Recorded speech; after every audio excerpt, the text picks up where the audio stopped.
안녕하십니까. 경기도교육연구원의 백병부라고 합니다. 소개해 주신 것처럼 제가 말씀드릴 주제는 민주주의 정원으로서의 학교 실현 방안입니다.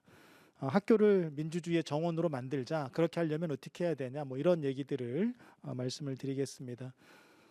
작년 말에 보고서가 완성이 됐고 지금 저희 연구원 홈페이지에 가시면 보고서 원문을 보실 수가 있습니다. 오늘 제가 한 20분 정도 말씀을 드려야 되기 때문에 세세한 내용을 전부 다 말씀드리지는 못할 겁니다. 보고서를 참고해서 나머지 내용들은 확인해 주시면 좋겠습니다. 지금 화면에 보고 계신 것처럼 이 연구는 저를 포함해서 엄수정 선생님, 성열관 교수님, 또 최종철, 김혜자 선생님 이렇게 5분이 수행한 연구이고요. 제가 4명의 다른 공동 연구자들을 대표해서 말씀드리겠습니다. 지금 보고 계신 화면은 저희가 연구의 제목을 민주주의 정원으로서의 학교 실현 방안 이렇게 정한 이유를 설명하는 그런 그림입니다. 왼쪽에 있는 그림처럼 정원이라는 게 야생의 반대말인데 내버려 두면 금방 야생으로 변한다는 거죠. 민주주의도 마찬가지라고 이야기합니다. 민주주의라는 것은 정원사들이 끊임없이 관심과 수고를 기울여서 유지하는 정원처럼 그 민주주의를 유지하기 위한 구성원들의 노력이 수반될 때 유지될 수 있다라는 것을 이 정원이라는 은유를 통해서 저희가 확인을 했고 그것을 연구의 제목으로 삼은 겁니다. 그 외에도 민주주의를 정원에 비유하면 민주주의가 가지고 있는 여러 속성들을 좀 더 정확하게 이해할 수 있는 그런 이점들이 있는 것 같습니다. 예를 들면 정원이라는 게 심겨져 있는 식물 나름의 고유성을 바탕으로 해서 다채로움이 갖추어졌을 때 아름다움을 유지할 수 있는 것처럼 민주주의도 그렇다는 거죠. 그다음에 정원형 지성이라는 얘기를 하는데 이 민주주의의 정원이라는 얇은 책자에서 정원형 지성과 기계형 지성을 구분을 합니다. 그러면서 이 정원형 지성이라는 게 협력과 네트워킹을 통해서 사회의 진보에 대한 낙관을 바탕으로 사고하는 뭐 그런 사고 방식을 정원형 지성이라고 얘기하고 그런 정원형 지성을 갖춘 학교 구성원들이 민주주의를 정원처럼 유지할 수 있다 이런 얘기들을 합니다. 그런 의미가 이 민주주의를 정원에 비유하면 좀 더 정확하게 드러날 수 있는 거 아니냐. 그래서 이제 민주주의를 정원에 비유하고요. 또 정원사를 지원하기 위한 정책 당국의 역할들을 환기하기 위해서도 민주주의를 정원에 비유합니다. 그리고 무엇보다도 정원이라는 것은 야생이 지향해야 될 어떤 지향점과 관련이 있습니다. 야생을 잘 가꾸어서 정원으로 가꾼다고 했을 때 그 정원의 모습은 어떠해야 하느냐 뭐 이런 것들이 이제 정원의 비유를 통해서 우리가 확인할 수 있는 건데 학교라는 공간이 학교 밖에서 작동하는 민주주의의 어떤 모델의 역할을 할 수 있는 거 아니냐, 또 그렇게 해야 되는 거 아니냐 이런 의미를 강조하기 위해서 학교 민주주의를 정원에 비유해서 연구를 진행을 했습니다. 밑에 박스로 정리되어 있는 것처럼 이 연구에서 이 학교 민주주의를 정원에 비유한 이유를 한마디로 좀 정리한다 그러면 지금의 학교 민주주의가 어쩌면 최소주의적 민주주의의 학습장에 그치고 있는데 이런 상태를 벗어나서 더 나은 민주주의, 그게 학교 아니든 학교 밖이든 더 나은 민주주의가 구현되기 위한 정원으로서의 역할을 수행하는 것으로 학교가 또 학교 민주주의가 진전될 수 있는 거 아니냐, 또 그렇게 해야 되는 거 아니냐, 뭐 그런 의미를 강조하기 위해서 연구의 제목을 이렇게 잡았습니다. 요거는 좀 전에 말씀드렸던 기계형 지성과 정원형 지성을 비유하는 것, 또 학교 민주주의를 지원하기 위해서 정책 당국이 일하는 방식을 어떻게 해야 되는가와 관련된 그런 내용들입니다. 자세한 내용은 보고서를 좀 참고해 주시면 좋을 것 같고요. 요거는 이 연구가 가지고 있는 학교 민주주의에 대한 관점과 관련된 겁니다. 화면에서 보시는 것처럼 민주주의, 또 학교 민주주의, 또 민주교육과 관련해서 굉장히 다양한 관점들이 있습니다. 이 관점들 중에서 어떤 것이 더 우월하냐 이렇게 이야기하는 것은 사실은 좀 모순일 겁니다. 그럼에도 불구하고 이 연구가 채택하고 있는 관점을 정리하는 것은 학교 민주주의 진전과 관련해서 어떤 노력을 해야 될지와 관련해서 굉장히 중요한 의미를 가지고 있기 때문에 이 연구의 관점을 기존의 논의들을 좀 정리해서 좀 그 구분을 하고자 했습니다. 화면에 보시는 것처럼 이 민주교육에 대한 굉장히 다양한 관점들이 있는데 그 관점들을 크게 자유주의적 관점과 공동체주의적 관점을 기준으로 해서 나누어 볼 수가 있을 것 같아요. 그래서 자유주의적 관점은 소극적 자유주의 민주교육이라든지 또는 적극적 자유주의 민주교육이라든지 뭐 이런 것들이 이제 대표적으로 자유주의적 관점일 거고, 이 자유주의적 관점의 논의에 대한 어떤 대안담론이죠. 대안담론으로서 오른쪽 화면에 있는 이런 뭐 담론들이 이제 제기가 된 거고요.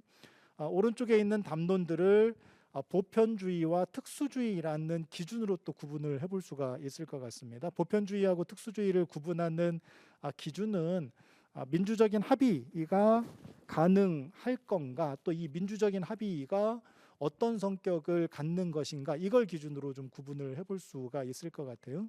그래서 보편주의는 민주적인 합의가 가능하다. 인간이 기본적으로 이성적인 존재이기 때문에 합리적 이성을 통한 소통, 수기 이런 것들을 통하면 보편적인 합의라는 게 가능하다라는 입장입니다. 그래서 아래쪽에 보시면 뭐 비판민주교육이라든지 우리가 익히 잘 알고 있는 참여민주교육이나 수기민주교육 이런 것들이 이제 여기에 해당이 된다고 볼 수가 있고요. 반대로 보편적 합의가 가능하다고 전제하는 것 자체가 특정한 입장에 대한 배제 또는 폭력으로 작용할 수 있다, 이런 입장을 가진 논의들도 있습니다. 그런 논의들이 위쪽에 정리가 되어 있는 경합적 민주교육이나 다문화주의적인 민주교육 뭐 이런 것들이 여기에 해당이 될 겁니다. 이 오른쪽에 있는 여러 논의들을 학교 안에서의 학습을 강조하느냐 아니면 학교 밖에서의 실천을 강조하느냐를 기준으로 또 한 번 나누어 볼 수가 있는데, 여러 입장들이 양쪽 다에 걸쳐져 있기는 합니다. 그래서 그런 것들을 이 그림에서 좀 정리를 했고요. 이 연구에서는 오른쪽에 있는 입장들을 취하되 학교 민주주의의 진전과 관련해서는 좀 전에 말씀드렸던 것처럼 최소주의적인 뭐 절차나 제도에 대한 학습을 넘어서서 학교 밖의 실천으로 이어지는 게 굉장히 중요하고, 그것이 특정한 관점을 강제하는 방식이 아니라 때로는 합의가 불가능할 수도 있다는 것을 전제한 그런 방식의 논의를 통해서 진전되어야 된다는 관점을 가지고 있기 때문에 이 연구의 관점은 오른쪽 위아래에 걸쳐져 있는 그런 관점으로 좀 정리를 했습니다. 이런 입장을 가지고 지금의 학교 민주주의를 이론적으로 진전시키기 위한 논의들을 좀 정리를 해봤는데요. 지금 화면에 보시는 것처럼 듀이나 애플과 같은 사람은 민주교육이라는 게 체제 혁신의 목표를 두고 진행될 필요가 있겠다, 이런 이야기들을 좀 합니다. 그리고 아렌트나 비에스타 같은 경우는 주체성의 거듭남이라는 그 주제를 가지고 민주교육의 진전을 이야기를 하죠. 학교라는 일종의 중간지대를 통해서 학교 밖에서 학교 안으로 들어온 구성원들이 거듭남을 경험해야 된다는 거고, 그것이 민주교육의 과정이고 목표여야 된다라는 게 이제 아렌트와 비에스타의 주장이라고 보시면 되겠습니다. 영이나 호네트나 프레이저 같은 사람들은 차이, 인정, 참여 이런 것들을 강조합니다. 단순히 재화의 분배에 국한해 가지고 정의를 이야기하는 것을 넘어서서 억압의 관점에서 정의를 이야기할 필요가 있고, 그것이 차이나 인정, 참여를 민주교육의 핵심 목표로 삼을 필요가 있다는 주장으로 그렇게 연결이 된다는 겁니다. 나딩스하고 트론트 같은 사람은 서로 돌봄 또는 뭐 돌봄 민주주의 이런 얘기들을 하는 분들이신데, 뭐 배려의 윤리 뭐 이런 것들을 얘기하시는 분들이고요. 그동안 돌봄에 대해서 가지고 있었던 기성의 논의들이 돌봄을 별로 중요하지 않은 것, 이렇게 이제 간주하는 그런 경향들이 있었다는 거예요. 그래서 돌봄 노동 자체가 주변화되었고, 그것이 민주주의 진전을 가로막는 그런 요인들이었다고 이야기들을 합니다. 그래서 돌봄 민주주의 또는 뭐 서로 돌봄 이런 개념을 통해서 민주주의의 진전을 이야기하는 분들이 나딩스하고 트론트라고 보시면 되겠습니다. 최근에는 뭐 생태환경 위기가 심각해지면서 생태민주주의를 이야기하는 분들도 많아집니다. 생태민주주의나 지구법학 뭐 이런 논의들을 통해서는 민주주의를 구성하는 성원권이 인간을 넘어서서 자연과 같은 비인간 존재로까지 확장될 필요가 있겠다, 이런 이야기들을 좀 해볼 수가 있을 것 같습니다. 그래서 이런 논의들을 바탕으로 해서 오른쪽 아래에 있는 동그라미 그림처럼 지금의 학교 민주주의를 주체와 조건, 목적 세 가지 측면에서 좀 확장해 볼 수 있는 거 아니냐. 그렇게 될 때 학교 민주주의가 학교 밖 민주주의의 모델, 정원으로서의 기능을 수행할 수 있는 거 아니냐. 이것이 이제 저희 연구에서 핵심적으로 주장하고자 했던 바입니다. 이거는 이런 입장과 논의들을 가지고 학교 민주주의에 대한 학교 구성원들의 인식을 정리해 본 건데요. 화면에는 그냥 몇 가지만 좀 가지고 나오기는 했는데 뭐 시간 문제도 있고 또 아까 말씀드렸던 보고서 원문이 저희 연구원 홈페이지에 이미 있기 때문에 낚시로 이렇게 좀 보여드립니다. 그래서 궁금하시면 저희 연구원 홈페이지에 지금 들어오셔가지고 보고서를 다운받으시면 될 것 같습니다. 이런 그 설문조사를 통해서 확인한 거는 선생님들을 대상으로 한 FGI 분석에서도 사실은 뭐 비슷하게 이야기가 좀 됩니다. 정리해서 말씀을 드리면 그 선생님들께서는 학교 민주주의 하면 선생님들 사이의 어떤 협의 문화, 소통 뭐 이런 것들을 굉장히 중요하게 생각을 합니다. 그러면서 그 한 10여 년 동안의 노력을 통해서 학교 민주주의가 또 학교가 집단적인 의사결정 시스템을 아주 잘 갖추고 있다, 이렇게 평가들을 하시죠. 구체적으로는 학교의 운영 방식이 교장, 교감 선생님이 주도했던 방식에서 교원을 비롯한 학교 구성원들의 합의를 바탕으로 바뀌고 있다, 이런 얘기들을 좀 합니다. 반면에 극복해야 될 여러 과제들도 동시에 이야기들을 하시는데, 예를 들면 선생님들 사이에서도 권위주의와 관련된 문제, 또 온정주의와 관련된 문제, 또 소극적 자유주의, 뭐 교사 편의주의라고도 이야기할 수 있는데 소극적 자유주의와 관련된 문제, 이런 것들이 학교 민주주의가 좀 더 진전되는데 걸림돌로 작용한다, 이런 말씀들도 좀 하고 계시고요. 학교의 공식적인 의사결정 장면에서의 민주화는 상당 부분 진전이 됐는데 거기에 비해서 교육과정 민주주의나 교실 민주주의는 그렇지 않다, 이런 얘기들도 하십니다. 마찬가지로 학생 자치나 학부모 자치를 이야기하지만 그것이 진짜 의미에서의 자치라고 볼 수 있느냐, 이런 문제 제기를 하시는 선생님들도 여럿 계셨습니다. 학교가 계획한 행사들을 주관하는 정도의 역할이 어쩌면 지금의 학생 자치나 학부모 자치가 아니겠나, 뭐 이런 문제 의식을 가지고 계신 거죠. 선생님들께서는 이런 그 인식을 바탕으로 해서 학교 민주주의 진전을 위한 여러 제안들을 좀 해주십니다. 그 중에서 특별히 의미가 있는 것은 학교라는 공간이 그 어떤 사회의 공간보다 민주주의가 진전될 수 있는 조건을 갖추고 있다라는 점입니다. 민주주의가 잘 작동하기 위해서 필요한 것은 구성원들의 평등인데 학교만큼 구성원들의 평등성이 보장된 공간이 없다는 거죠. 그래서 학교는 새로운 방식의 민주주의를 실험할 수 있는 여건을 갖춘 그런 공간이다라는 말씀들을 좀 하고 계시고요. 그런 공간이 실제 민주주의의 정원으로 전환되기 위해서는 뭐 여러 그 제도적인 장치나 지원들이 필요하다고 말씀들을 하십니다. 그 중에 하나가 이제 학교 자체 영역이 확장되는 것, 또 교원의 정치적인 권리가 복원되는 것, 또 약자에 대한 배려나 대표성이 확장되는 것, 또 학생들이 구체적인 삶의 모습들 속에서 민주주의를 고민할 수 있도록 교육의 내용을 강화하는 것, 뭐 사회 참여 교육이나 뭐 이런 것들이 여기에 해당이 될 텐데 그런 것들도 좀 말씀을 하고 계시고요. 정책적인 지원과 관련해서도 학교 민주주의나 민주시민 교육을 강화하기 위한 교육부나 교육청의 지원들이 있는데 그런 지원들이 굉장히 중요한 의미를 갖는다고 이야기들을 하십니다. 그게 선생님들 입장에서는 비빌언덕이 된다는 거죠.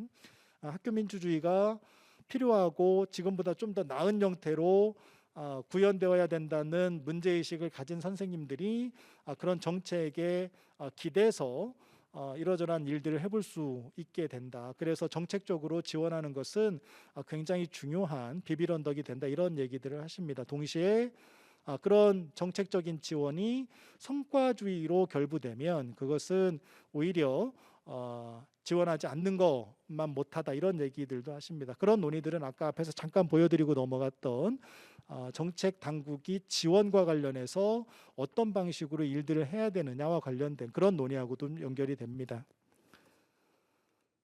이런 논의들을 바탕으로 해서 이제 저희가 연구 보고서에 진전된 또는 확장된 민주주의의 개념을 지금 보고 계신 화면 오른쪽에 있는 것처럼 이렇게 정의들을 좀 했습니다. 아까 말씀드린 것처럼 주체가 확장되고 조건이 확장되고 목적이 확장될 필요가 있는데 그 상태에서의 민주주의를 정의한다고 하면 지역 주민이나 미래 세대나 비인간 존재 등을 포함한 학교 생태계 구성원이 물질적인 필요와 관계의 실질적인 평등이 확보된 상태에서 학교 생태계를 둘러싼 문제 상황을 정의하고 해결하는 과정에 참여함으로써 학교 안팎 민주주의의 진전을 달성한 상태 혹은 이와 같은 노력 뭐 이런 정도로 지금의 학교 민주주의를 새롭게 정의할 수 있는 거 아닌가 뭐 이런 제안을 좀 드린 겁니다.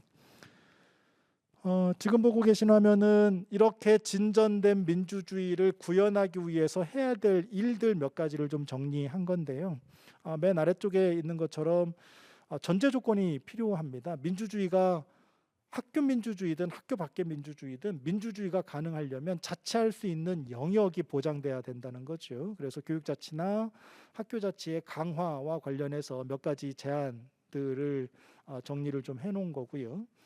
두 번째는 이런 그 전제 조건 위에서 주체가 확장되기 위해서 필요한 것, 뭐 예를 들면 맨 아래쪽에 적혀 있는 것처럼 학교 헌법이나 지역교육 헌장 이런 것들을 좀 제정해가지고 학교 민주주의의 성원권이 학교 구성원, 전통적인 학교 구성원을 넘어선다라는 게 학교 헌법 뭐 제1장 2조 뭐 이 정도에 좀 정리가 되면 어떤가 뭐 이런 제안들을 좀 드리는 거고요.